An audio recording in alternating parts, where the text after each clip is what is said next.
would like to call our regular meeting to order. So good evening again to everyone.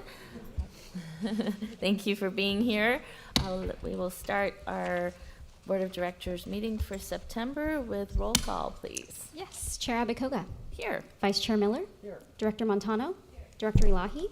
Director Sayoc. Director Smith. Here. Director Sinks. Here. Director Corrigan. Here. Director Gibbons. Here. Director Bruins. Here. Director Ellenberg. Here. Alternate Director Yulo. Here. Director Tovar. Here. Thank you. All are present. Thank you. So before we get into our business, I wanted to start this meeting with a moment of silence in remembrance of September 11th, 2001. 18 years ago, I remember because my daughter I was 8.5 months pregnant when tragedy struck this country. And on this day, 18 years ago, we lost nearly 3,000 people with the attacks, the most dramatic attacks that this country had experienced in a century. And at the same time, though, we probably saw the most acts of bravery happen, especially by our first responders. And so as we reflect on that day 18 years ago, we honor those that who we've lost, and also those who risked their lives and put their lives in the line of duty to save others. And so I hope, I'd like to ask you all in joining me for a moment of silence.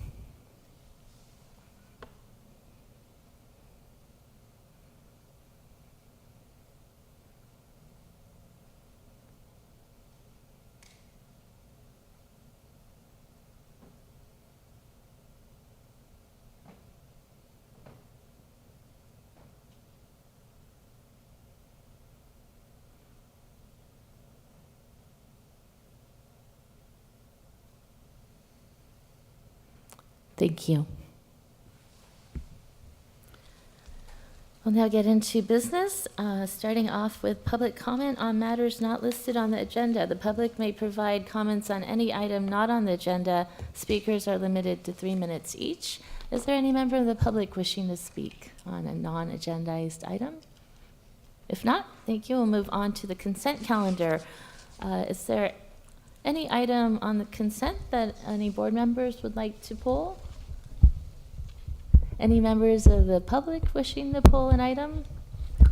I actually have an item that I would like to pull, and that is item 1F, the approval of amendment number 2 to the employment agreement for our CEO, Girish Balachandran. I'd like to pull this and then address it after our closed session. So we'll adjourn to closed session and then come back here and vote on this item. So Happy to make a motion to approve the consent calendar with all items except for 1F. Second. Thank you. So motion by Member Corrigan, second by Member Smith. Any other discussion? All those in favor? Aye. Aye. Opposed? Abstentions? Motion carries. Thank you. So we'll come back to 1F at the end after closed session. Moving on to the regular calendar, we will start with our CEO's report. Welcome. Board Chair Abikoga, members of the board. So I'd like to, we've already been meeting for a while, so I'm going to try and keep this short. So I'll make 2 employee introductions, and then please feel free to ask me any questions on the CEO report. After the introductions, we'll have Hillary Staver provide you an update on legislative and regulatory affairs. So first, I'd like to ask Jessica Cornejo to come on up to the podium. She is one of our newest members of our team. She joined the SVC Account Services team just last week, September 4th, as an associate energy consultant. She's going to tell you a little bit about herself. She is working for John Supp and Don Bray, so we're very excited and happy to have her as a member of SVCE. Yeah. Good evening, board. Again, my name is Jessica Cornejo. I am the new Associate Energy Consultant in the Account Services team. A little bit of my background. I recently graduated from Cal State Long Beach with my degree in Geography and Environmental Science and Policy. My previous experience included working with the City of Woodland on their climate action plan. I was working on the implementation of our CAP, as well as creating a CEQA streamlining document for developers. I'm extremely excited to be working with the team at SBCE, and I'm excited to work with all of you. Thank you. Welcome.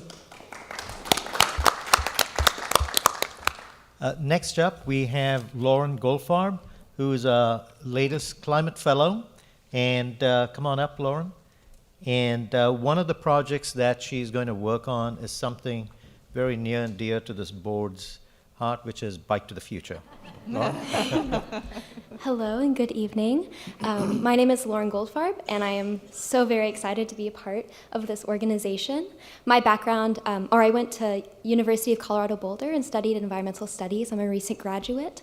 My background is in local government, environmental education, and forestry, as well as coral paleoclimatology research, which I no longer pursue, but it was fun while it lasted. If you have any questions, I'm happy to bore you with a lot of data. So thank you so much. Welcome aboard. Thank you. So Hillary will provide an update on legislative and regulatory affairs.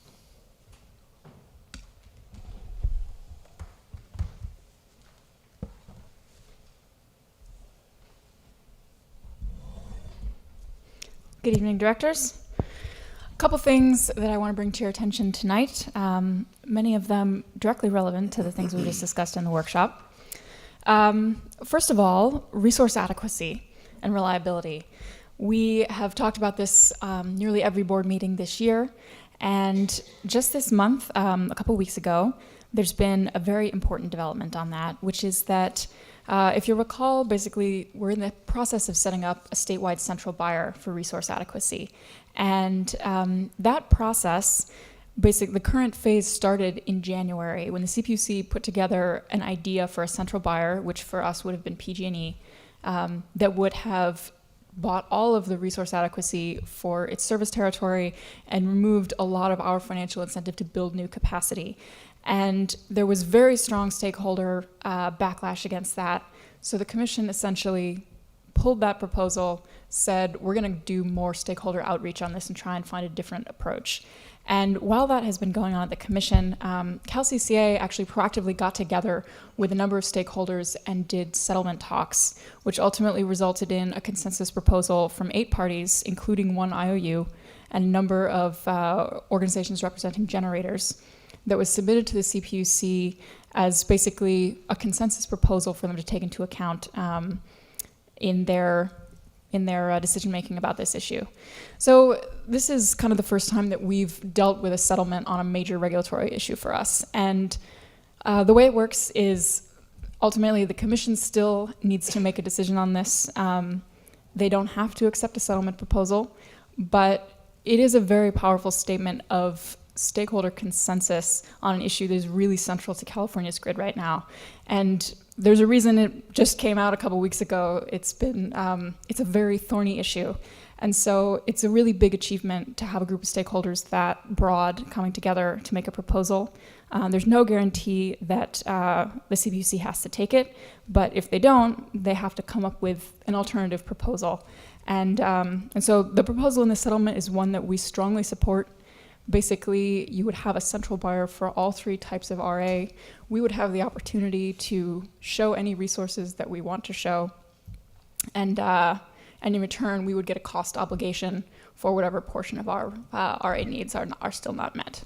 So it would be, I think, a tool that would make it a lot easier to do the increasingly complex resource adequacy procurement in the state. And we're hoping that the CPUC will look on that favorably. So since it's new, we don't have any CPUC reaction to it yet. There's opportunity for stakeholder comment, but it's a big step in the right direction. And we're thinking, according to the original schedule, that the commission should come to a decision on this by the end of the year. It's still going to be a year or 2 before this actually goes into play. We're putting together a new institution, but it's a big step in the right direction. Because the next thing I'd like to mention is right now, individual RA procurement is very time and resource intensive for LSEs, including SVCE. So the other thing that happened actually since your update was written is a proposed decision was released that puts it would, if it's passed by the commission, put new restraints on imported resource adequacy. And the specifics of that relate to how they have to bid into California markets, but essentially the commission is concerned about whether some of the imported RA that's been shown in the past could actually perform if called upon in an emergency situation. So we have some disagreements with how they're doing that, but essentially it is going to put another constraint on the market for resource adequacy, which has already been tightening. So that's one that we'll bring up with the ROC actually at tomorrow's meeting in greater depth, because that is very significant for us. So elsewhere, PCIA and rate making. We're continuing through the epic PCIA reform saga, which the nuclear allocation that we talked about potentially in the workshop is actually part of the end game in PCIA reform that's now been going on for several years. That idea of allocating or making available for allocation some of those excess resources. But in a different part of that, we got a proposed decision that updates the market price benchmark this past Friday, which is essentially a very important part of the 2020 rate making. So we're now moving ahead into 2020 rate making. All I'll say about that now is they're currently stating that it's going to be ready by December 31st. That said, we've been through this process once last year, so I think we'll be ready for some delays and we'll keep you guys updated. So that's regulatory. Any questions on that?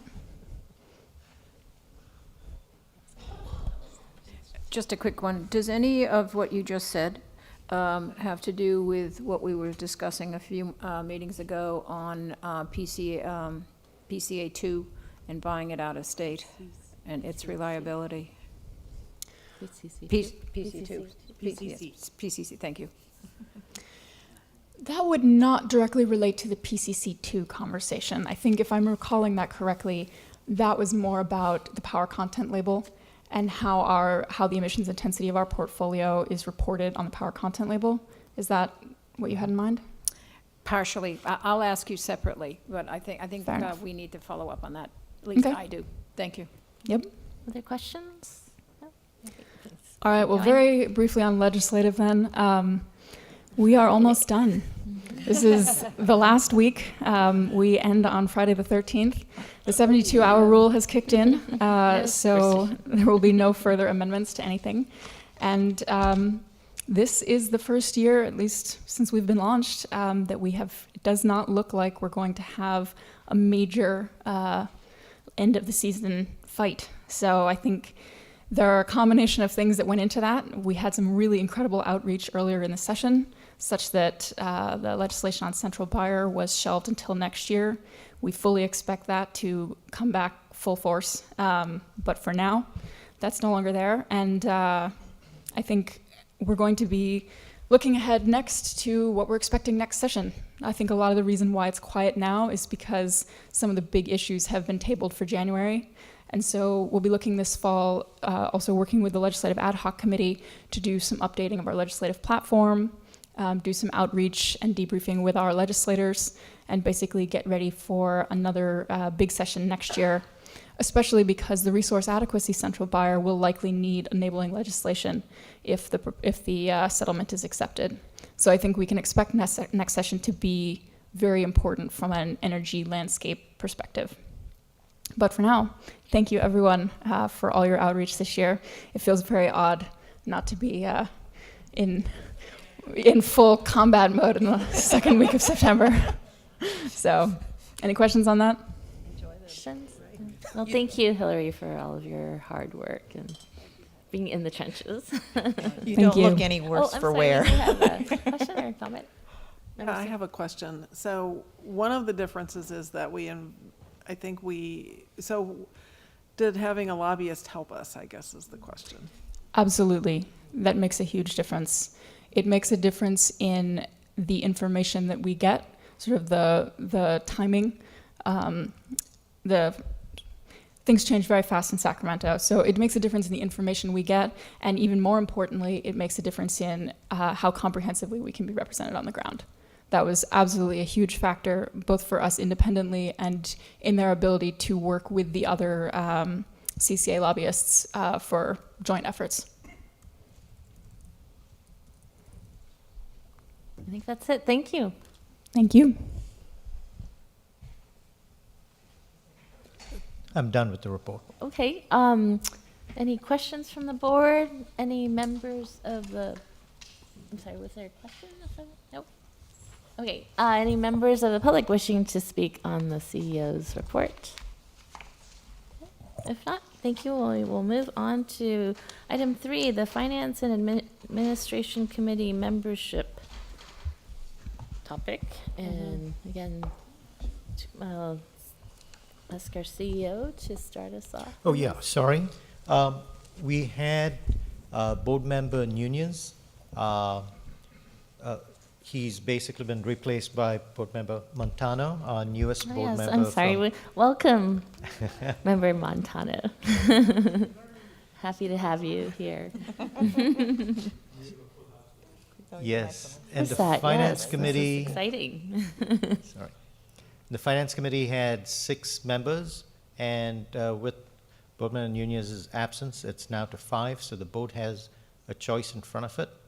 You can decide not to appoint a member through Feb 2020 when we'll have new committees, in which case we'll have 5 members, or you could appoint someone right now, and we'll continue at 6.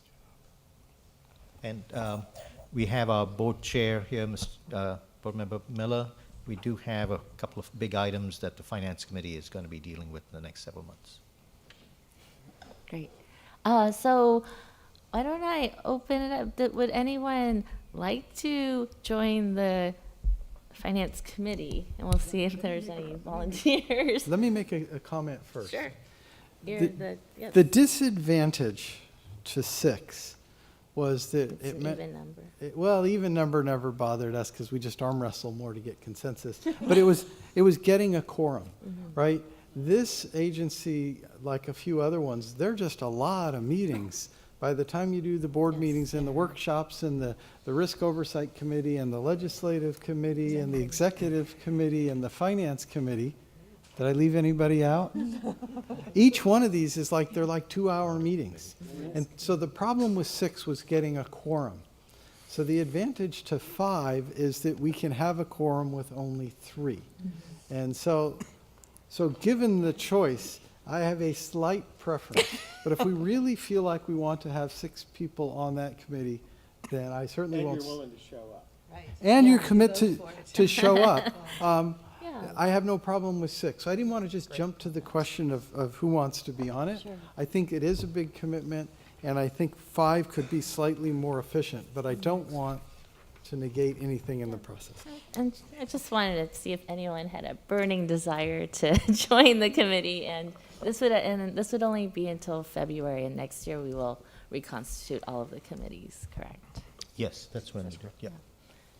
All right, so yes, Member Gibbons. I would just like to support the chair of the committee's observations.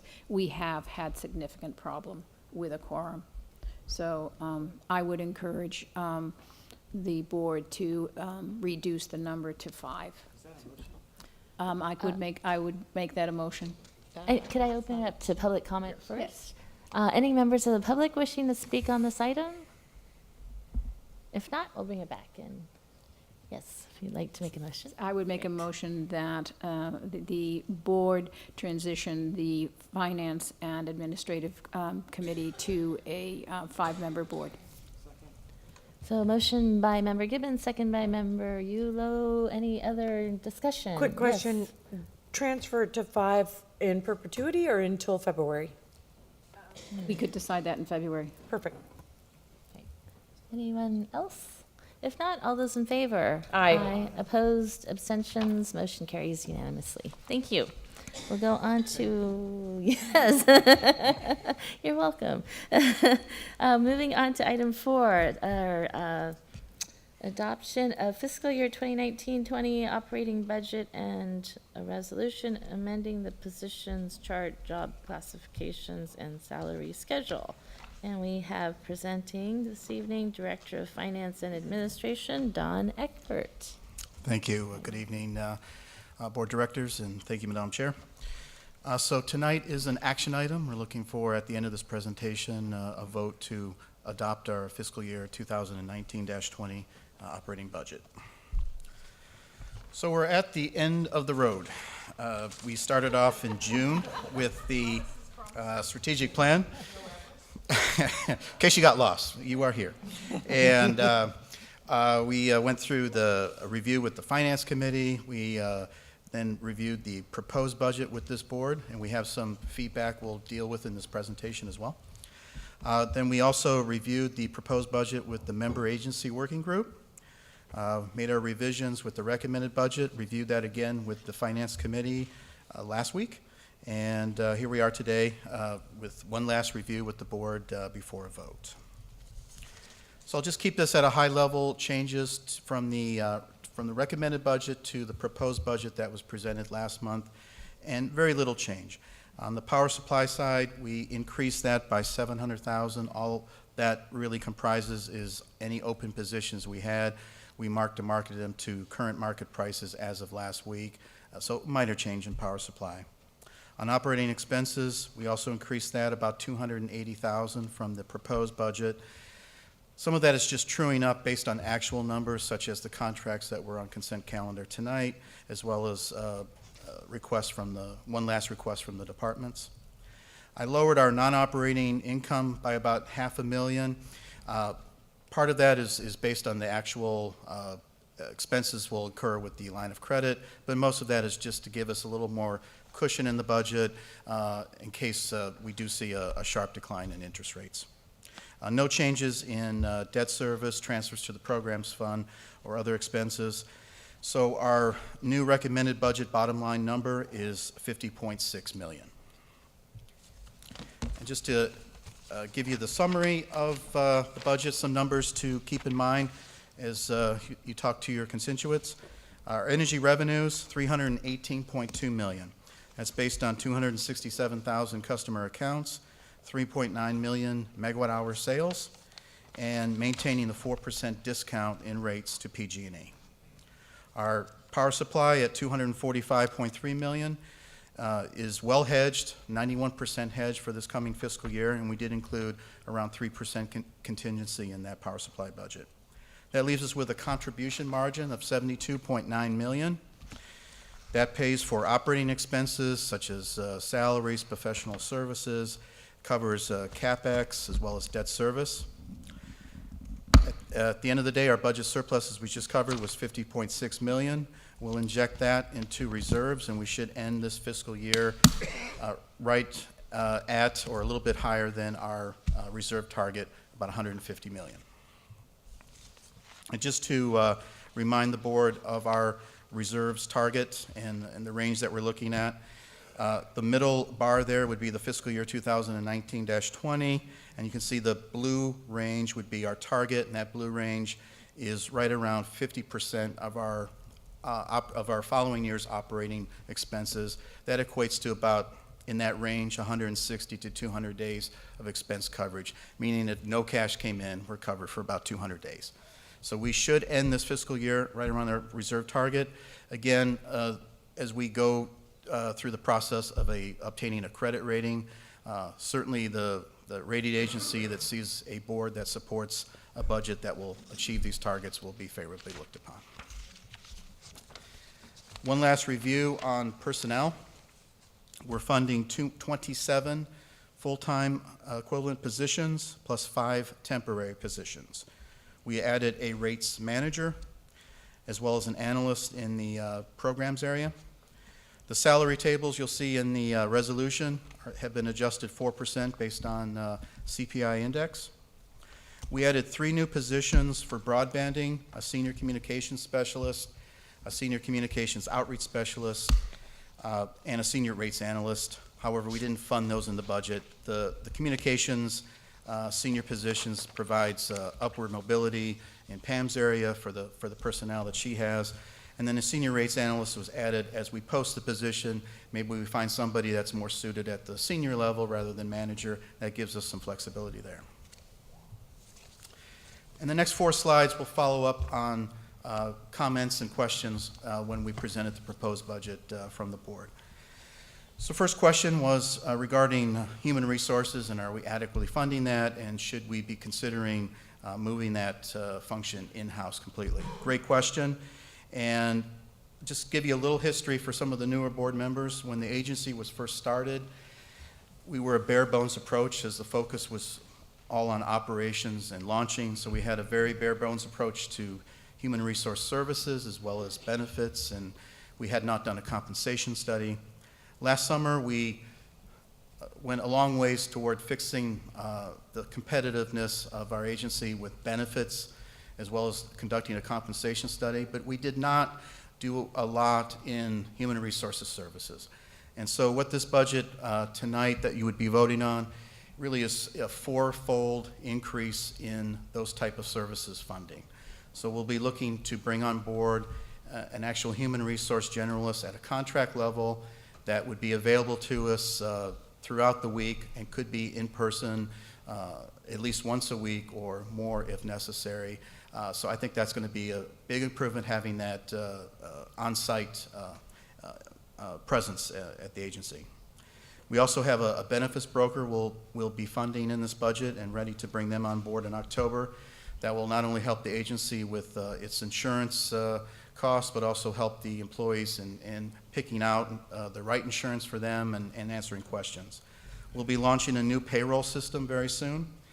That'll include a very nice onboarding application, and we'll be conducting a compensation study this summer. So I think from the operations standpoint, we've come a long way on the human resources side of it in this budget. However, we want to keep room to reevaluate, and and we also threw in about $50,000 to $60,000 in this budget just looking at culture. We want to be able to fund team building and employee goodwill. We'll be bringing on an administrative manager with a focus on human resource functions, and also look at consultants to help create and sustain the HR culture. We'll see if this works. If there's still a need to bring a person full-time on board, we'll reopen the budget either at the mid-year process or sooner if needed. So we want to keep that option open. May I ask a question? Another. Sorry, we have a question? Oh, yeah, please. When you say we'll see if this works, what are you going to be evaluating? What does it working look like? So for instance, we'll be conducting a benefits survey over the next week or so and look to get that back, some results back in the next month. That'll give us some feedback on with employees filling it out anonymously to be able to find out what are the issues maybe that we're not addressing. And that'll give us a good gauge very quickly here to find out if what we're offering is working for them or if it's not. So a baseline, maybe a baseline climate survey, and then one 6 months out and a year out? Yes. Thank you. And then also to add. Sorry, we have one more question. Sorry, one more question. Just sort of following up on that, when talking about a human resource, and help me understand, for any company, obviously, the employees need to be evaluated, their job performances need to be evaluated. Is that currently done, or is it going to happen when we hire this HR individual? No, so that actually a performance-based approach to compensation was rolled out just a few months ago. Okay. So and that's then the new payroll system, which one are you talking about? it's called Prime Pay. It's out of San Jose. Okay. Our current system is out of Sacramento. It's really more for 20 or less employees. Okay. And it's even though it's only Sacramento, Right. it seems like it's far away. So it's good to have a little closer Right. support. Thank you. And lastly, on the HR issue, I think there was a comment brought up about what other CCAs are doing. It's all over the board. I don't have a general rule on this. For instance, Marin has an HR department. They also have 70 employees. If you look at Peninsula, Monterey Bay had an HR manager. They took that out of their table of organization. Peninsula does not. They outsource that function. And East Bay also outsources that function. So there's not a general rule for the CCAs. Another issue or question that came up was, do we have adequate funding for strategic marketing? And we do have, we believe this is very important in the strategic plan. And looking at just Donbray's budget, but also other budgets such as in Monica's area and Power Resources, there's funding of at least $1 million of other operating expenses, not just in outreach and awareness, but also in commercial industrial pricing, such as, for instance, I would place the funding for Ascend Analytics to help us with commercial industrial pricing. But that's sitting in Monica's area, and a portion of that is to support. Also, of that $1 million, I'm woefully underestimating personnel time. For instance, yesterday, Don spent a lot of time on a strategic marketing issue with one customer, but that's not specifically funded in the budget. It's just through his staff time. So a lot of staff time is part of that as well. So we feel that's a very important function to market, or to fund, and if it's not, we will adjust it in mid-year. Another question came up regarding purchasing of a facility. So we brought a consultant on board. We went through an RFP process. We have an agent, actually, real estate agent, helping us look at the area with certain criteria. Is it near public transportation? Is it have the 7,000 to 10,000 square feet? And other criteria such as that. So, and it has to be in our service territory. There are a lot of great spots in San Jose, but we're just going to do that. We found we're down to about 3 or 4 locations we want to consider, including the building that we're at. So option number 1 is to stay in our current location, but move to a larger space. And I'll tell you that when we sent out letters of interest, our building did respond with certain contingencies, but possibly the 3rd floor would be one option. Another option is to, again, lease somewhere else. Another option would be to make it work with what we've got. For those of you that make regular visits to our office, you can see it's getting a little tighter, but that may be an option that we have to pursue. Another option on the table is purchase a building. And then option 5 could be a mix, meaning that we could do a 5 to 7 year lease, and in that 7 years also build up a capital improvement fund to purchase a building 7 to 10 years down the road. So all those options are on the table. We're looking to get some feedback from our agent, hopefully end of next week. We're looking for a first draft for the executive committee at the end of this month, but certainly we'll look to bring a recommendation to this board before the end of the year. Also was brought up the review of the reserves policy. As I mentioned before, we'll most likely hit our reserves target at the end of this fiscal year, and we should start discussing with the board sooner than later on if that's everything is falling into place, what to do with those excess funds. The reserves policy we have in place says we're capped and we need to do something with those funds, but it doesn't specifically say what. So that will be something we'll bring to this board in 2020. Several options: increase the program's budget, reduction in rates, or a dividend to our customers, or increasing the CapEx budget, such as purchasing a facility, or more in power resource projects. So lots of options, and certainly the right answer will probably be a mix of all 3, but we'll bring back that to the board in 2020. And before I leave the last, from follow-up questions from the proposed budget, we also had a question on revealing the customer class margins. And for the Risk Oversight Committee members, you know how sensitive that is, as we're also competing with large energy service providers with customers that may move to direct access. So we would prefer to keep that information not at a public meeting, but if any board member wants to see our margins by customer class, please reach out to Andrea or Garish, and we'll provide that information. So lastly is the recommendation. Again, whatever we don't get right in this budget tonight, we'll have a mid-year process in spring of 2020. Certainly, as Hillary talked about, we'll have better information next spring on rates. Just some early intel on direct access. It looks like Silicon Valley Clean Energy will be minimally impacted in 2021 from customers migrating to direct access, but certainly that's a long-term issue. And we'll have, again, a better idea of where rates are going. So our staff's recommendation tonight is approval of the fiscal year 2019-20 operating budget, as well as approval of a resolution 2019-15, which covers the salary tables as well as new positions we added for broadbanding. With that, I defer to Madam Chair for a decision. Great, thank you very much. Are there any questions from board members? Did you oh, all right, yes. Vice Chair? Mine's a quick question. Don, have we ever had to do a mid-year adjustment? A mid-year adjustment? Yeah. Yes, we just did one Have back we in ever March. not done a mid-year adjustment? We have not. Exactly. We've always done one, yes. It's just part of being nimble and quick. You say if we made a mistake. I don't think it's a mistake. The world is changing not. under us. Yeah. And we'll be wrong on power supply and rates as well, so we'll be back. I'm more positive that we're just flexible and responsive. But thank you for that.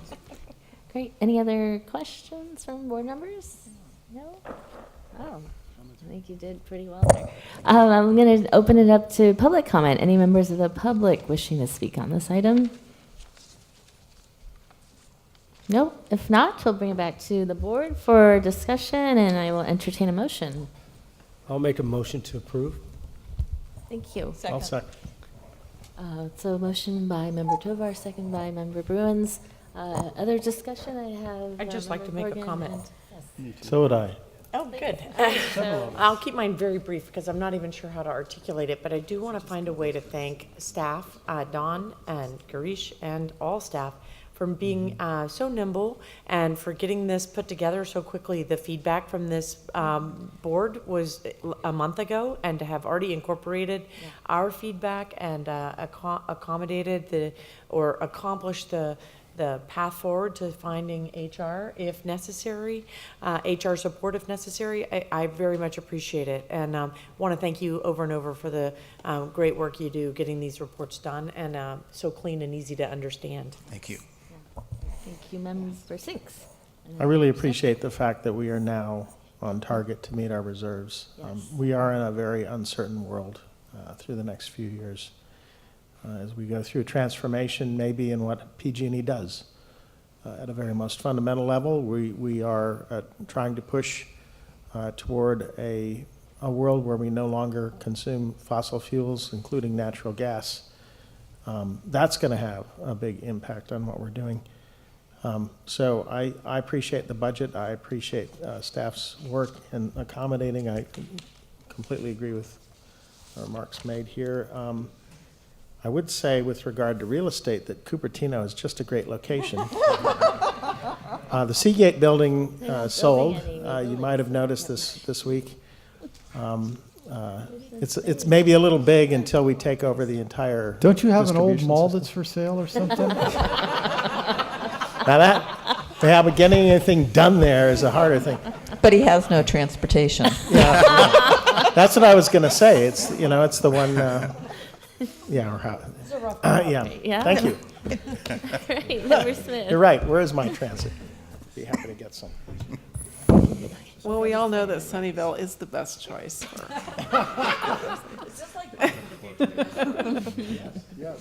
No, of course, we would be happy to continue to host the global headquarters of Silicon Valley Clean Energy.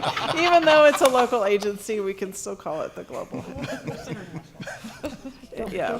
Don't forget Milpitas too, because we have BART coming in, so. Oh, they have, yeah.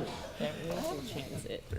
In all seriousness, I'm very pleased with the responsiveness of staff to the concerns and addressing the concerns, and also the proactiveness of telling us about your efforts so far in finding a headquarters or adapting the current one or taking those steps. I think that was probably in play longer than a month ago, but I do appreciate that you stuck it in this report.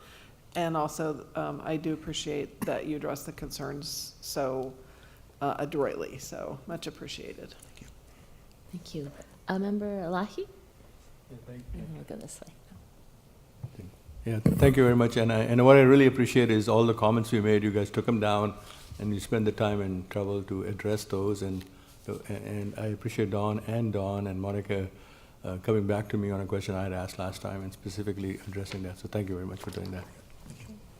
And Member Bruins? Yeah, I guess I want to join the chorus here, but maybe from a slightly different perspective, and that is having been, absent, coming in and seeing this, the way you approach the presentation and such, I had to remember that I wasn't here because seriously, because you went through, and the fact that you responded directly to any of the feedback.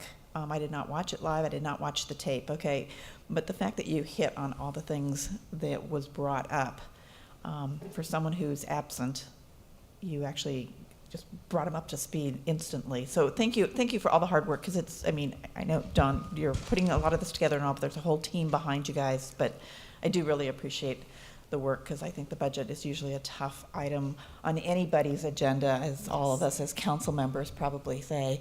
But this was really succinct and to the point and great. Thank you. Great. Any other? Yes, Member. Oh, just scratching your cheek.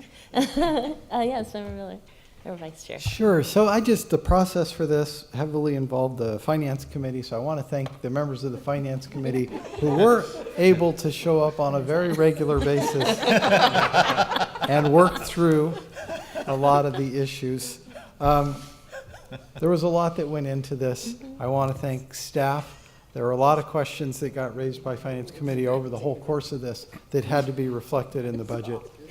I want to talk about the reserves, just because everybody forgot. We did meet the minimum reserves last year, and hopefully at the end of this budget we will hit the midpoint. And eventually we're going to have to figure out, before we go over the top line, how we're going to deploy all that money. So we've been in the zone for a year now. It will be good to be in the middle of the zone. And again, I really want to thank everybody on the Finance Committee who participated. It was their effort that really helped keep staff happy. Who's on? That's the wrong word. Can you remind us who's on the committee? I think we should just go by who showed up at the last meeting. Okay. Yeah. Raise your hand All right, if you with guys that, showed up at the last meeting. I'm gonna end this. It was good. Thank you, Vice Chair. So I just want to also echo my thanks.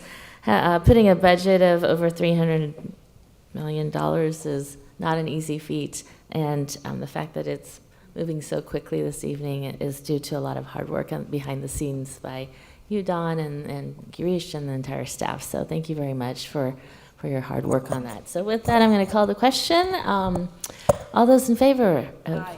Anyone opposed? Abstentions? Motion carries unanimously. Thank you. Are you sure there's no one else to thank? All right, we are moving along here. We're going to item 5, the Electric Vehicle Infrastructure Joint Action Plan. And we have presenting this evening Director of Account Services and Community Relations, Dawn Bray, and Director of Decarbonization and Grid Innovation Programs, Amy Bailey. Welcome.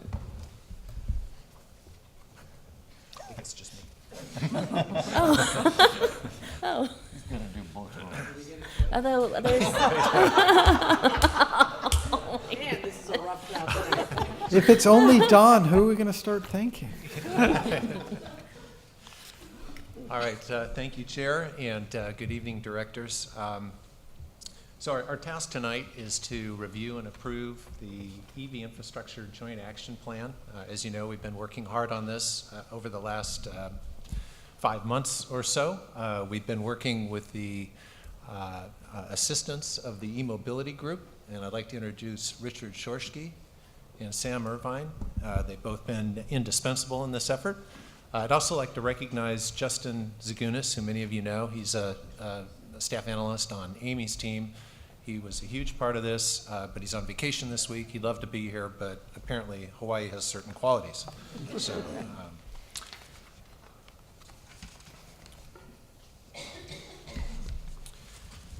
so I'm going to jump right to the, basically to the conclusions here.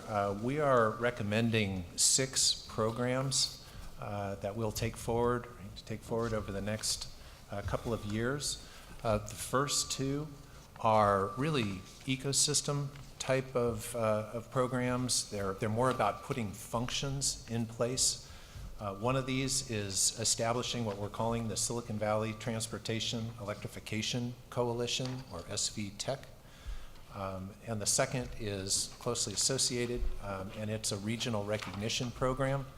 The goal of these is really to put a function around deployment of EV infrastructure into SVCE and into place among our member agencies. We've definitely heard throughout the course of the last 5 months that there's a real need for this, sort of a center of action for EV infrastructure deployment. In the course of putting this set of recommendations together, we did work with an extensive group of stakeholders. We held 2 stakeholder workshops that involved the local community, members from the member agency working group, representatives from some of our large commercial and industrial employers, several representatives from different EV infrastructure providers, and the like. We also did an extensive survey of residential customers. We got over 500 responses to that. We've presented this a few times to the member agency working group. We've presented it to the executive committee. So what we're showing you is fairly well traveled at this point. And these first 2 ecosystem recommendations are key. The remaining 4 are really about deploying infrastructure and deploying infrastructure into specific use cases, specifically looking at more fast chargers in high priority zones, getting more charging into multi-unit dwelling settings, apartment condo developments, which is a very, very challenging area. Workplace charging, especially for small and medium workplaces. We're fairly well penetrated with the large commercial employers. And then lastly, getting fleet electrification off the ground. And we'll talk about this a little bit more in a minute. So the purpose of putting this together was to create a snapshot of where we are with local EV adoption and deployment of EV infrastructure currently. Really trying to understand where the big issues are, what the enabling practices are, what sorts of things we can do to help accelerate adoption of EVs and deployment of EV infrastructure. We then wanted to look at what growth would be between now and 2025. That's 6 or 7 years out, and we picked that as a good intermediate point for planning. We wanted to identify and confirm critical needs and what some successful approaches have been from elsewhere in terms of addressing these types of needs, and this is where our consultants were especially helpful.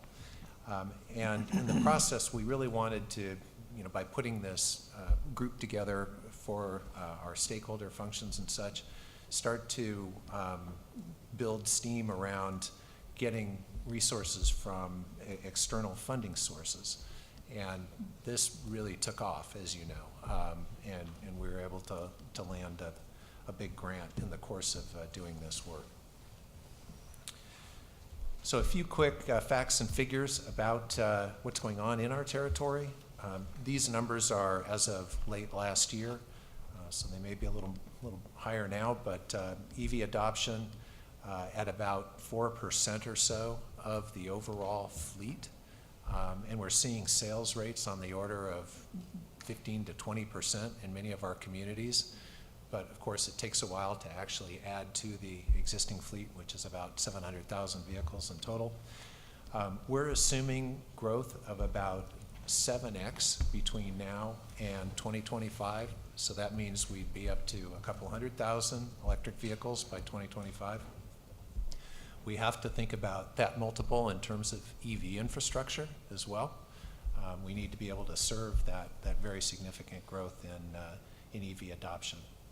In terms of the emissions breakout, you You can see in the pie chart that passenger cars and light-duty trucks, while they represent the vast majority of all vehicles, represent about half of transportation-related emissions. The other half, medium-duty, heavy-duty, and off-road, is a lot in the way of fleet vehicle traffic. And we're really sort of at square one as it relates to electrifying fleets. And it's, you know, there aren't as many vehicle options there.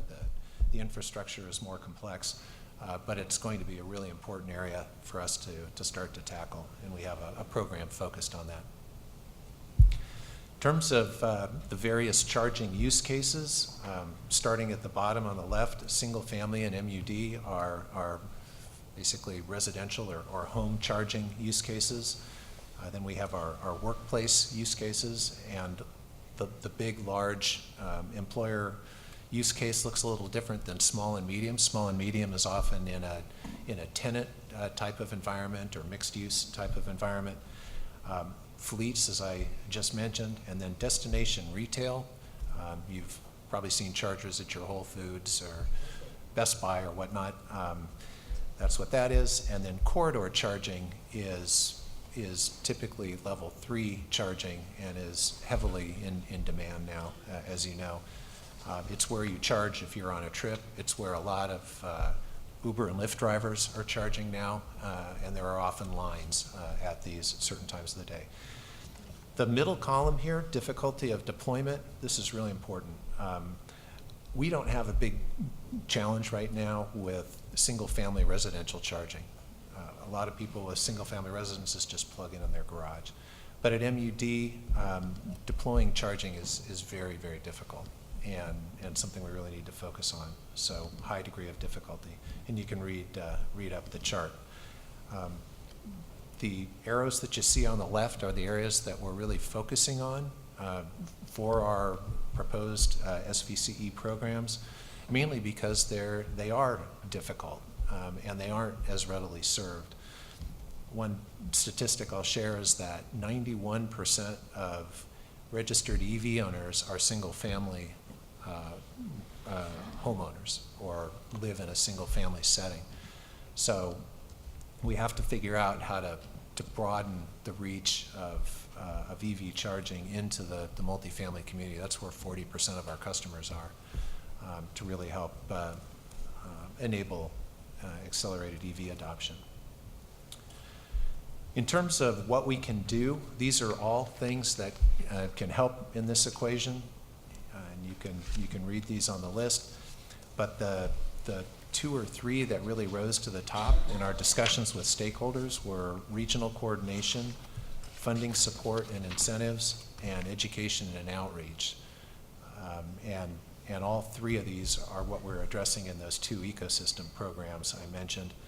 And then the funding support and incentives is, everybody says, yeah, we need to know more about this, we need to be coordinated, but we just need access to funds. So obviously a key piece of the equation. We're working on EV-related initiatives already. EV reach codes or EV guidelines are part of our reach code effort. So we're looking to expand Make Ready, for instance. We currently support EV rates for residential customers, and next year we'll support a commercial EV rate that helps mitigate the issues associated with demand charges. Our Customer Resource Center, which we have just put out an RFP for and will be developing over the next 4 to 5 months. A key piece of that is an EV buyers tool, and we're looking at some really, really great options for that. The virtual power plant work that Amy's doing, of course, looks at EV as an important resource, and our program plan also identified permit streamlining as its own separate effort that we're beginning to work on through the member agency working group. So bringing it back around to the recommended programs, I want to give you some numbers here. In terms of the SV Tech work and the availability of external funding, our consultants have identified between 20 and 30 million dollars of potential funding available over the next 3 to 4 years if we do a good job of making applications and writing grants. So we're looking at funding a grant writer, for instance, as part of this effort, and working with our member agencies and potentially with other CCAs like we did with the Cali VUP grant to form consortiums to get that money. Could you speak up a little bit, Don? Sorry. And around regional recognition, again, we're pretty well connected with some of the major employers today, but we see an opportunity to add, hundreds of additional stakeholders to this list by working on a regional recognition program. In terms of priority zone DC fast charging, we would envision putting in 30 new fast chargers as part of our work. 450 level 2 chargers in MUD, 325 in workplace, and then doing 12 grants to local fleet owners. So that's the scope that we've identified with this. In terms of associated costs and how the money would be allocated, I'll just point out what some of the rows mean. The top row is really about the work involved in forming these programs and supporting the programs from a staffing standpoint, and that may be internal SVC staff or our program partners at SMUD or other consultants. But then the third row is really about the money that's going out the door to fund the actual installation of infrastructure. So you can see about how that breaks out. In terms of Cali VIP, Cali VIP will basically double the investment that we're putting into this of $6 million. So you can, in very, very round numbers, you could take those numbers I just shared and double them.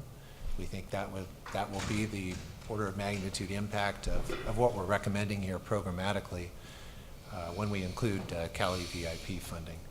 So the numbers we're talking about will be material to what's already deployed out there today.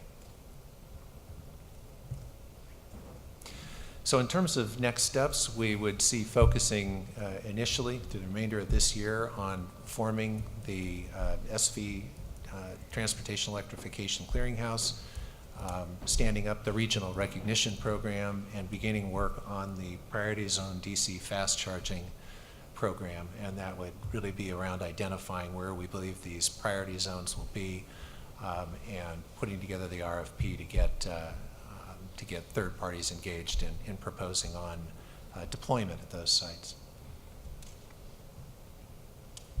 So with that, staff recommends approving this EV infrastructure joint action plan, and we open it up to comments and questions. Thank you. Thank you very much. Any members of the board with questions? Yes, Member Lahi and then Member Sinks. Yeah, I was interested in your virtual power generation, I guess. The virtual program you're calling it, virtual, is that where the car that you charge then feeds electricity back to the grid when it's needed, or is it something else? So yes, that concept is certainly consistent with the virtual power plant, though what is likely to be deployed nearer term is what's called V1G versus V2G, which is just varying the rate of charging. So if you cut the rate of charging in half on all the charging that you're doing in a given hour, say across a charging network, you reduce demand on the system. You in a sense, help generate power. That's the virtual power plant concept. So it's varying rate of charge versus necessarily putting electricity back on the grid.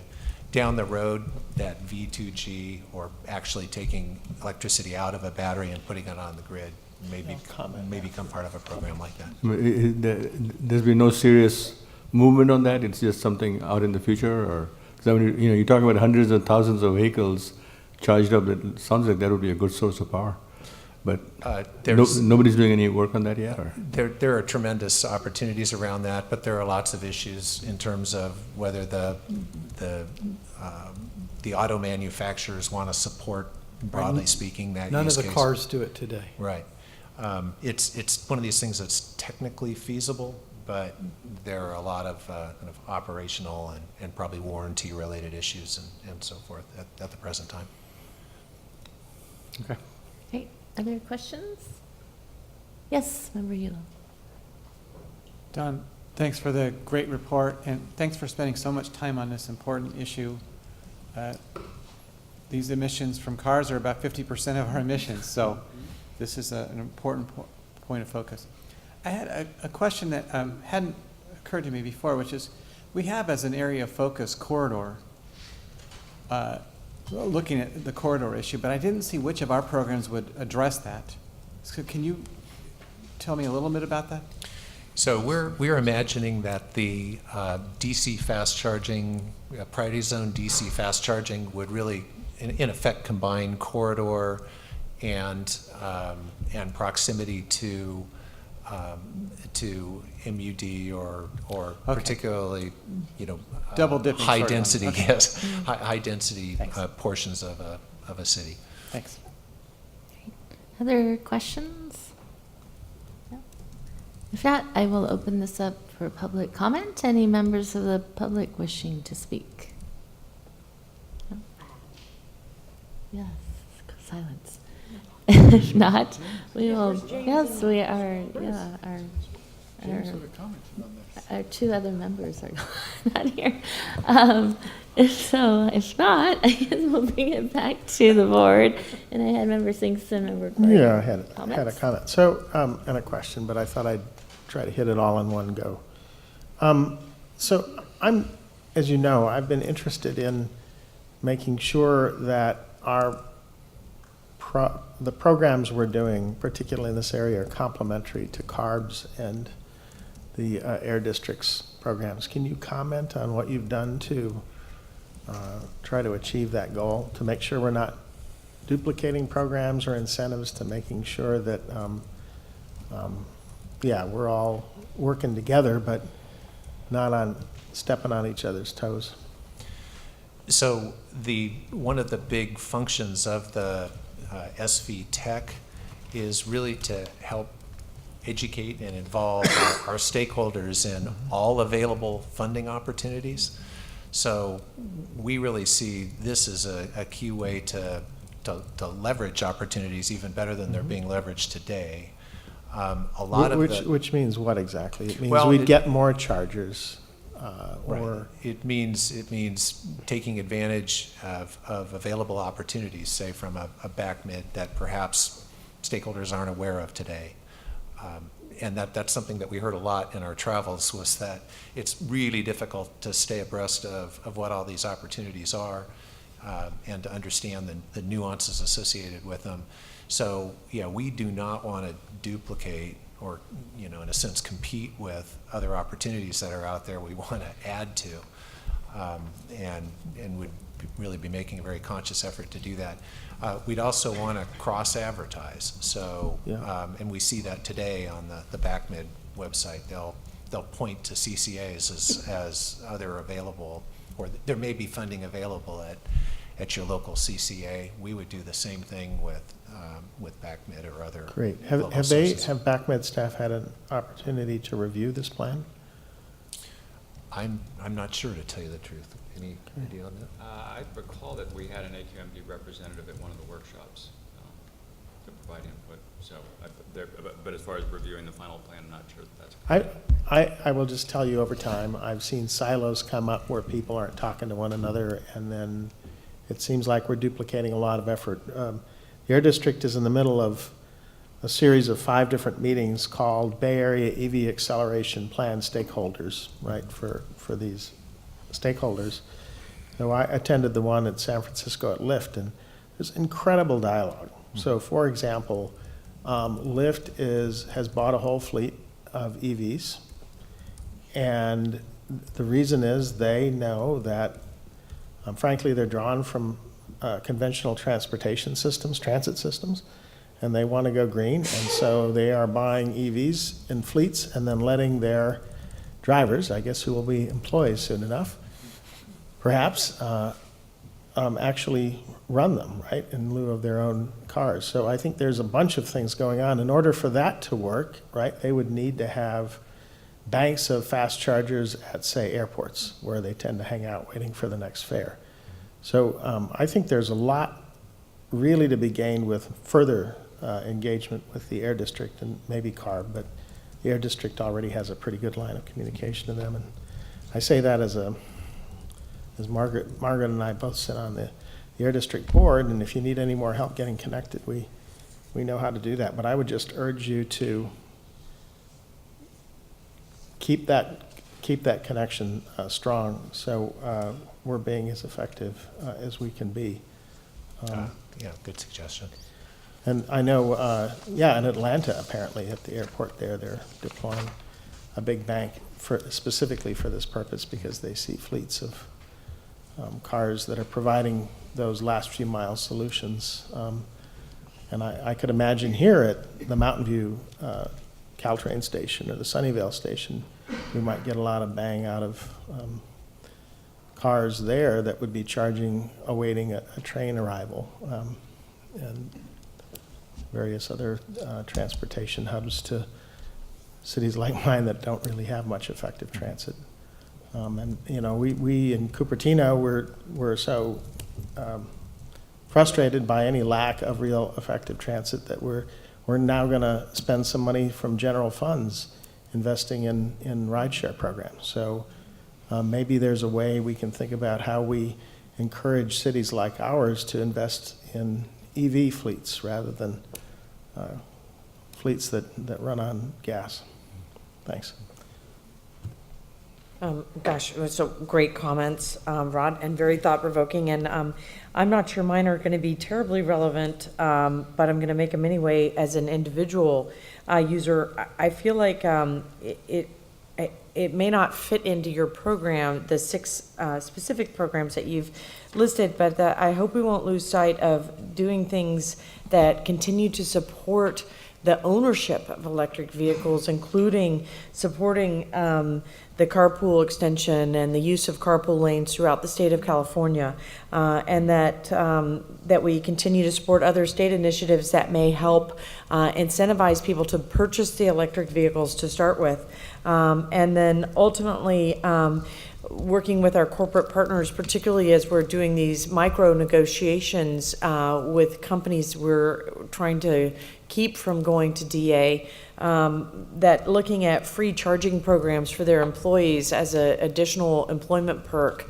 might help, you know, the push and the pull of developing charging in small multi-tenant buildings or multi-tenant office buildings.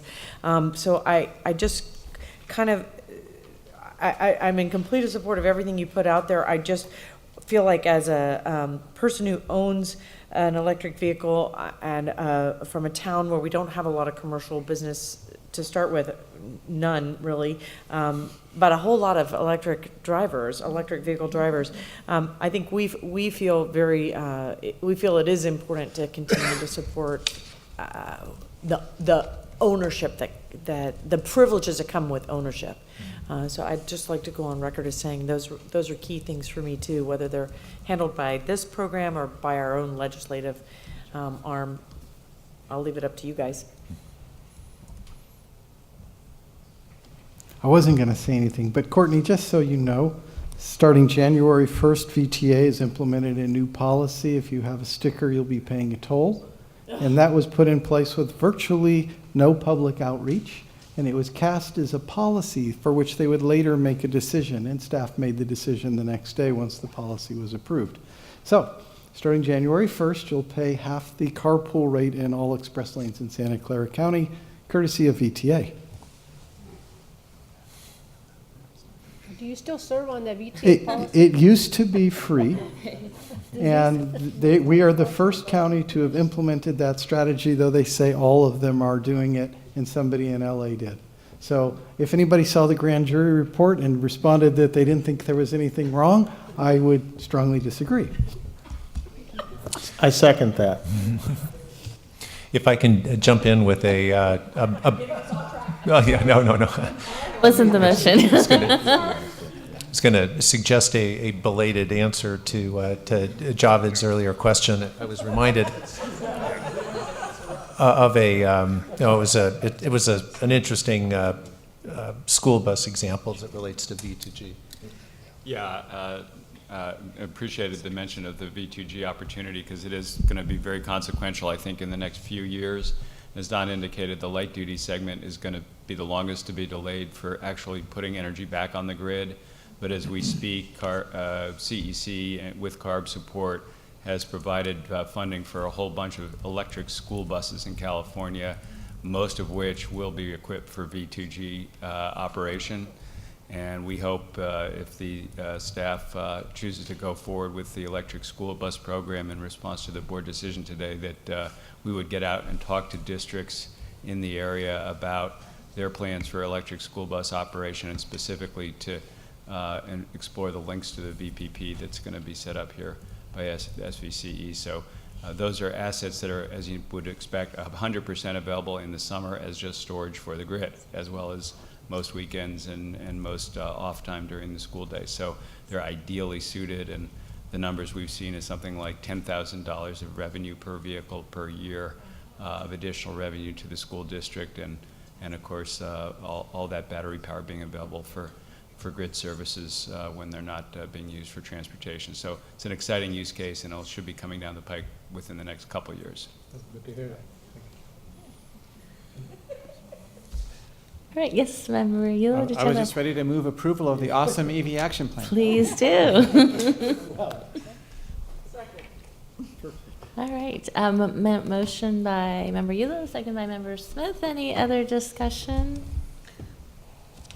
All right, now if not, all those in favor? Aye. Aye. Opposed? Abstentions? Motion carries unanimously.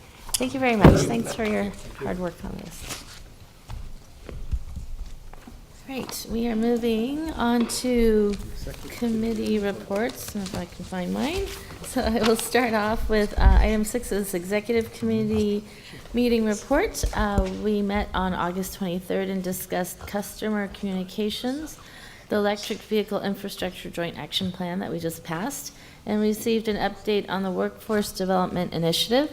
The group also discussed changing their regular meeting schedule, which will remain the same, with the exception of a revised start time at 9 a.m. the last Friday of each month.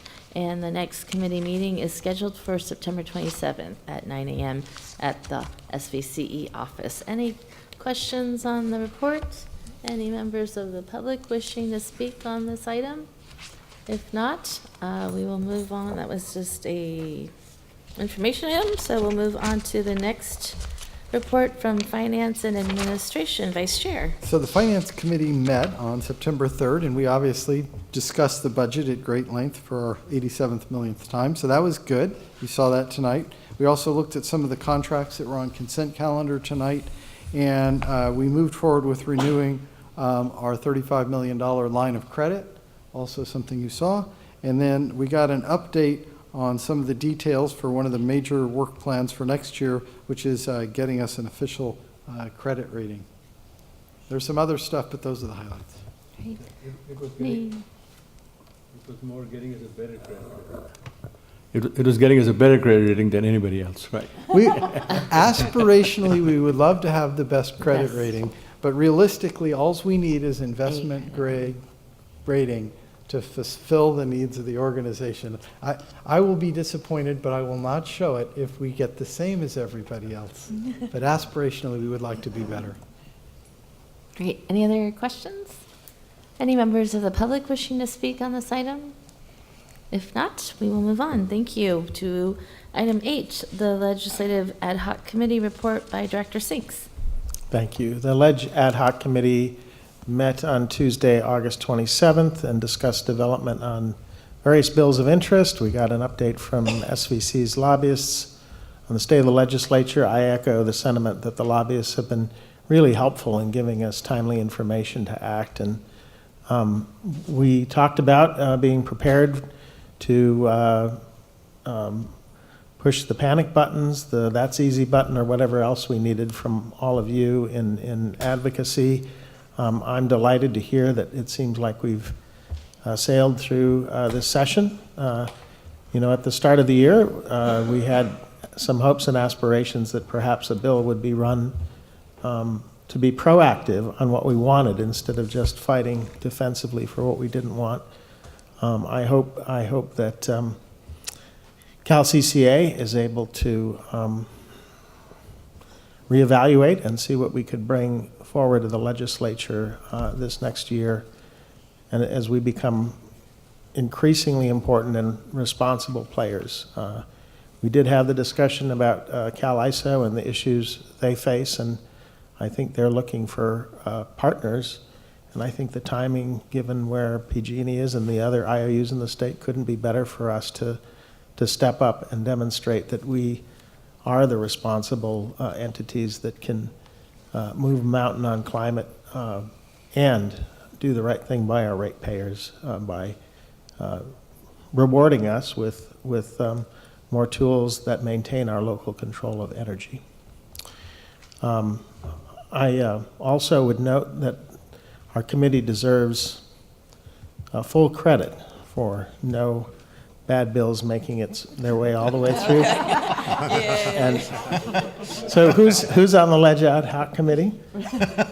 Who's called their legislators this year about bills or written them?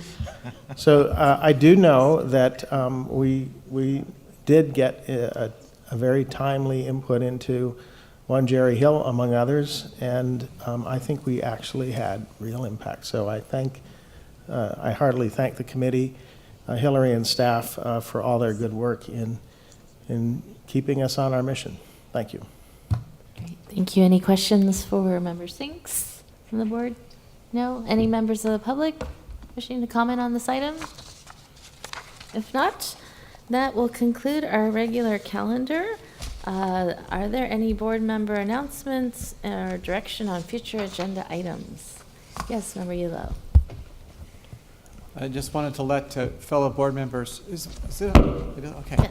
I can't hear. I'm glad you can. All right.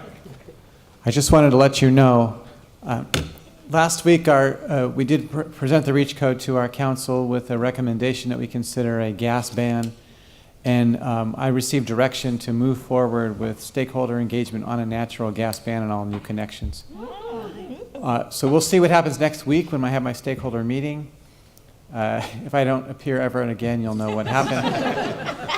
But I think most importantly, we're also on a slower track, but still alive, is looking at an ordinance that would require the retrofit of existing homes for electrifying the space heating and water heating effective 2030.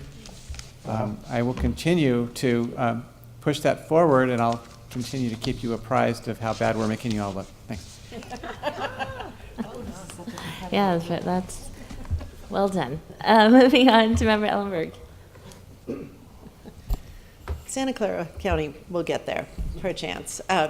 Yesterday at our board meeting, my colleague Supervisor Dave Cortese brought forward a referral asking our administration to consider applying for the $10,000 grant to help our county basically think more about Better late than never. moving toward adoption of the REACH codes, at least insofar as unincorporated county. It's a wonderful start. I actually have a question that wasn't answered in our ledge file and I didn't think about until I was driving up here tonight. What exactly does that $10,000 cover? Because clearly it's not enough to electrify anything. Oh, no, this is just for your staff time to get the resolution to the council. And so that's just the starting piece of it. Everyone gets the 10th. Anyone, if it's Montecito applied, they got $10,000. You're large, but you still get $10,000 from the staff. You can have a half-hour meeting. Thank you. Well, there is also there's a lot of consulting time that SVC has invested in. So we've done this along with Peninsula Clean Energy. So we have all the model ordinances, all the materials that you need, even model staff reports. But you're giving us the 10,000 in addition to all of the consulting services, Yes. as opposed to our paying you for the value of all of these services. Yes. We otherwise have a great business model going on here. It's all about decarbonization. And I do, think in going forward that it might be of greater use to offer your staff time or services, which it sounds like you're doing anyway, in lieu of, and I don't want to pull anything away from a smaller city, but in lieu of the cash, which isn't necessarily enough to be transformative with, but is still in city after city, a building amount of money. I think it's the consulting help that's really critical. I But- see lights going Yeah. on all over the place. Literally, John Supp was at our council meeting until 11 last week, and, Yeah. and if we needed it, he would have brought the Well, I think consultants that's too. So, wonderful. yeah, I they're was doing just it. They're doing questioning all of the- it for us. the cash as well as the consulting. And at any rate, I expect that our administration will come back with some recommendation. I'm still hoping, I had wanted to do this first before bringing this to the board, but my colleague beat me to it. I'm still interested in having SVCE staff sit down and talk with particularly our Office of Supportive Housing in how we might think about incorporating REACH codes in the building that we're doing with Measure A projects. But my caution there is that since the overriding objective and purpose of building permanent supportive housing is to get folks in who are not self-sustaining, I want to make sure that we're truly not doing anything and assuring the developers and the builders that we are not doing anything that increase the cost further of You're fortunate, we're developing that lowering the housing. cost and we're lowering the operating costs. I know that. That's why I think we need to give the Education presentations to to the staff, because somehow new translates to more expensive. money, Yep. But thank you very Yep, much, sure. and I hope that we'll get the grant. Great. Member Gibbons, did you have your? Yeah, I hand up? did Yes. actually. I'm going to have to, so for most of our cities, the $10,000 is actually quite critical because granted, we get all the information on all the staff report, it still costs staff time. And we don't have any funding for doing additional staff work. So the 10,000 basically covers the staff time to do what they do with the information we're given. So the staff members directly receive additional compensation for doing No, this no, no, work? no, the city budget. Goes in the budget. The This city goes budget into the to, budget. in our case, To fund offset their the building department. It's funding the building department staff to take the information provided and research it Tailor it. and put it together so that they can accurately present it to council. I appreciate that, and I Yeah. did not Yeah. intend to be glib about it. It Yeah, just no, it's a big wasn't deal. certain what the context was and how it would be Yeah. used. Yeah. And if somebody from Santa Clara County is watching this too, I'm sure that we will put the $10,000 To good very use. good use as well. And I also, I'm just going to segue on what you said. One of the recommendations that I've been talking to people about is when you're a renter, particularly someone who has not a lot of money to pay the rent, people don't talk about the operating cost, what your utility costs are. And one of the great things about Silicon Valley Clean Energy, our rates, also changing to the time of use, educating people, helping developers. I'm hoping we can get to a point where we can encourage the controls so that washing machines and dryers and dishwashers and air conditioning, all of those things are time controlled, so that time of use, so that people's utility bills for anything that's going to be all electric can be substantively reduced. And I have other ideas, but that's a core thought about how they do That sounds like it. a whole conversation, because then we're restricting or limiting people's personal habits of when they can do laundry, depending on their jobs, but that. But money is money. This is actually just announcements, so we can have a conversation perhaps another time, but thank you for and thanks for the county for considering that.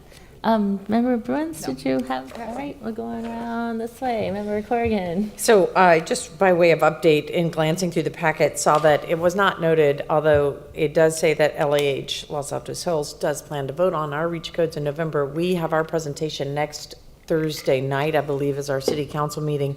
And John Supp is coming. I'm really looking forward to it. Our committee has already been working on this. So I'm hoping to kind of unify all these points of view at once, and in November succeed in getting these REACH codes adopted as part of the 2020 building updates. What I would like to ask, this is sort of a textbook, and maybe by accident, possibly on purpose, but sort of a textbook case for how something should be rolled out, because as we as a city, Los Altos Hills, are considering this, the headlines in the local papers are starting to pick up that Menlo Park and Berkeley are all starting to consider these things as well. And so I'd like to encourage staff, if they could, to provide John with media, a media packet that, or provide it to me as a council member, so that I can provide that to my fellow council members as part of our conversation. A lot of times, I can only speak for a small town, a great but small town, that having cover and having not be the first, nor wanting to be the last, is a great way to help provide political cover for a topic that can be sort of controversial. So if our packet next week could include any media that you guys are already collecting, that would be a great help to me. Oh, that's good. Good idea. Thank you. Member Sinks. Thank you very much. So I'm also interested in this, wanted to say something about this topic. I looked at page 163 of our packet, which is the REACH Code Initiative slide that has all the cities listed and when they're moving. And the dates by Cupertino read TBD. So I asked my city manager, I said, here we have specific dates for Milpitas, Mountain View, Los Altos, Morgan Hill. Now we have Los Altos Hills. What are our dates? I mean, so John's busy. Yes, John has done an outstanding job with the outreach meetings in my city. That's a feedback from city staff, that he's been wonderful. And so I wanted to So make your mention of announcement that. is you have no date? My announcement, no, Howard, my announcement is we hereby reserve John Supp for the 19th of November, when we're intending to do the reading, and then pass, or at least consider passage on the 17th of December. You got that? Thank you. So now we're on the table, and I would challenge the rest of you to go back to your cities and get some dates. All right. Thank you. Who's next? Member Smith. Well, our new city hall is going to be all electric. And when's that going to be built? In 10 years? I don't want to build one yet, but that's my next project. All right. Member Sayak. Okay. Los Gatos is now on the table as well for REACH code. So Wow. it is on the agenda to discuss on November 5. And so if I could also put John That on is- our calendar for November 5. That's huge progress for Los Gatos. We're right? making progress, and we're hoping for 2020. So that was first announcement. Also, we had a discussion of the value of working with our legislators. I want to announce that the Peninsula Division of the League of Cities, we are going to be sponsoring candidate forums. Our first one is on September 25 for the seat that Jerry Hill is currently occupying, and all of the candidates that are running will be there, and it's an opportunity for elected officials to ask very officially questions. So I encourage all of you to attend, and I can send the information out to everyone. Where? It will be in Menlo Park, September 25 at 11:30. Thank you. Member Lahi. Thank you. Montecito has gone from thinking about it to thinking about it. So we have John coming and giving a presentation or invited the citizens of Montecito to show up for a REACH code presentation. So that should help. At the Rotary Club, we've also invited John to give a presentation to the Los Gatos Morning Rotary Club on October 2nd, which is at 7:30 in the morning at the Los Gatos Lodge. If some of you would like to attend that, or have someone from your team attend that would be good. And good work, guys. Keep it up. Thank you. Great. Thank you. Member Montana, do you have anything? All right. Not today, not this evening. I'm just absorbing everything. Well, I guess I'm going to put my date on the board. So I see it for, I believe this is it. It's the ordinance amending chapters 8, 14, and 24 of the city code. So that is on Tuesday, October 22nd. We have an Environmental Sustainability Council subcommittee that's meeting this coming Monday. Sorry, I'm going to miss the BACMed meeting, Rod, but I think we'll probably be reviewing it then and then bringing it to the council. I talked to our building official and she said, yeah, we're doing it. So it's happening in Mountain View. All right. With that, we will move now to closed session. I will make the announcement. Our closed session has to do with public employee performance evaluation, title Chief Executive Officer, conference with labor negotiator, agency representative, myself, unrepresented employee chief executive officer. And at this time, I will take public comment if there's anyone from any member from the public wishing to speak on this closed session item. Is there anyone? Nope. All right, then we will convene in the kitchen in, let's say, 5 minutes at 8:45. So this concludes the regular meeting. Or actually, and then we'll actually then come back out here to vote on item 1F. Thank you.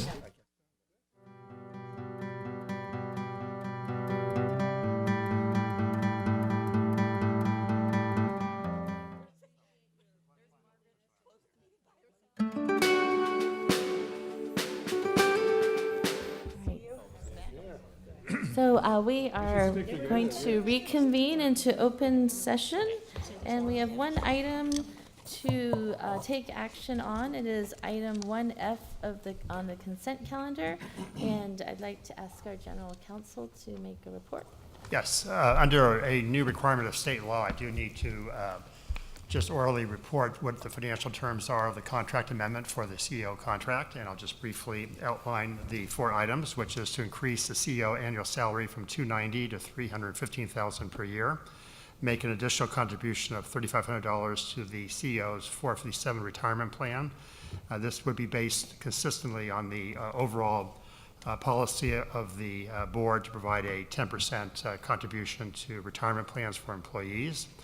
It allows the CEO to take the same amount of unpaid leave as other employees subject to the approval of the board chair, and increases paid time off from 280 to 320 hours per year. Thank you. Any questions from board members? Any members of the public wishing to comment on this item? If not, bring it back to the board and I'll entertain a motion. I move approval. Second. There's a motion by Vice Chair Miller and second by Member Bruins. Any other discussion? I just wanted to say thank you very much to our CEO for a wonderful year, lots of accomplishments, lots of challenges, but I think we're getting through them quite well, and I look forward to another productive year. So, yes, Member Lahi. I also want to add that, what the organization does and what the CEO does is contribute to a better climate, to a better world, and it's really important and critical. And you have to have a passion to do that because we're living in an environment where you have different conflicting interests. So you're doing good work and you're doing it for a good cause. So keep it up. Okay, right now or after?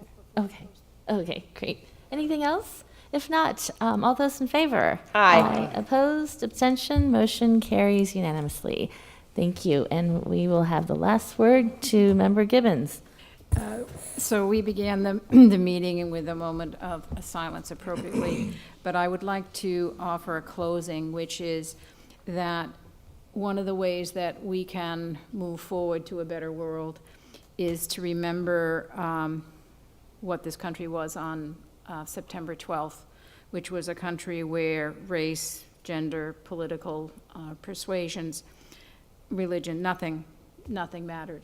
We were all one country and thought about the world, and I hope we can go forward with that value and sentiment.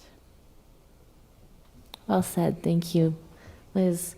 And with that, we will adjourn our meeting. I don't know what our next meeting date is for October 10th. Thank you. Good night.